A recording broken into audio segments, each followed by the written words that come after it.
The settings menu has some very easy to use tools to help manage your streaming TV experience without having to contact customer support.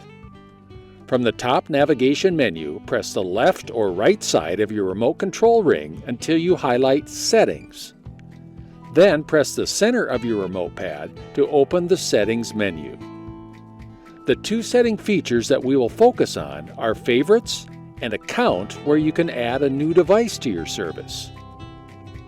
Favorites is a really cool feature if you only want to watch certain channels and want to reduce the number of channels to scroll through from your program guide.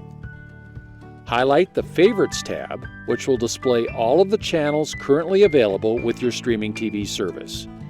Using the top or bottom of your remote ring, scroll through the channels list, and when you come across a channel that you like to watch, just press the center of your remote ring to mark it as a favorite.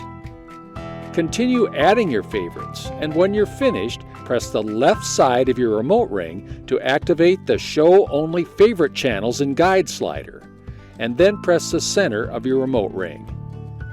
Should you decide later that you want all of the channels to be back in your guide, you can highlight the Show Only Favorite Channels and Guide slider and press the center of your remote ring. The other important tool in the Settings menu is the Accounts tab. When you highlight this tab, you'll be able to see how much recording time you have left by looking at free disk space.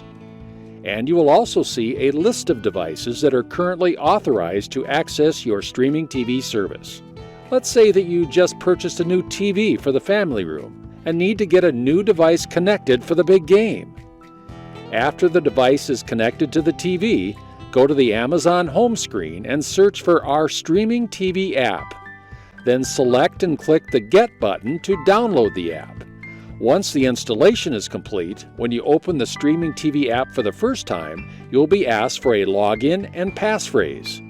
To generate these two numbers from an existing and activated device in your home, scroll down through your device list until you highlight the Add Device button.